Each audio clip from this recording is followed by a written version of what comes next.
एक बार की बात है, एक छोटे से गांव में एक लड़का रहता था जिसका नाम रोहित था। रोहित एक अच्छा और दयालु लड़का था।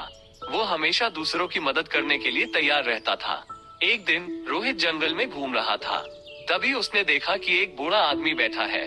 बूढ़ा आदमी बहुत गरीब लग रहा था। उसके कपड़े फटे थे और उसके चेहरे पर भूख की लकीरें थी।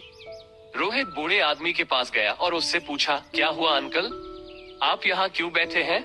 बूढ़े आदमी ने रोहित को बताया कि वो बहुत गरीब है। उसके पास खाने के लिए कुछ भी नहीं है। रोहित को बहुत दुख हुआ। उसने बूढ़े आदमी से कहा, मैं आपको कुछ खाने के लिए दूंगा। रोहित ने बूढ़े आदमी को अपने घर ले गया। उसने बूढ़े आदमी को खाना खिलाया और उसे कपड़े दिए। बूढ़े आदमी रोहित की दयालुता से बहुत खुश हुआ। उसने रोहित को धन्यवाद दिया। तभी पीछे से एक आवाज सुनाई दी। रोहित ने पीछे मुड़कर देखा। उसने देखा कि एक देवदूत खड़े हैं। देवदूत ने रोहित से कहा, तुम्हारी दयालुता के लिए मैं तुम्हारा धन्यवाद करता हूँ। रोहित ने कहा, मैंने तो बस अपना फर्ज निभाया है। देवदूत ने रोहित से कहा, तुमने सच में एक अच्छा काम किया है। तुम्हारी दयालुता के लिए मैं तुम्हें एक वरदान देता हूँ। रोहित ने कहा, मुझे जो भी वरदान मिलेगा मैं उसे स्वीकार करूंगा। देवदूत ने कहा, मैं तुम्हें एक जादुई बर्तन देता हूँ जिसमें खाना अपने आप पकेगा और तुम गरीब भूखे लोगों को खाना खिला सकोगे।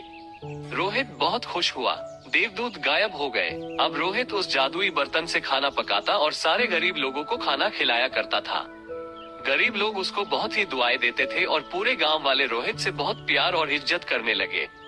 एक दिन एक राजकुमार अपने राज्य की यात्रा पर निकला। वो जंगल से गुजर रहा था। तभी उसने रोहित को गरीबों को खाना खिलाते हुए देखा।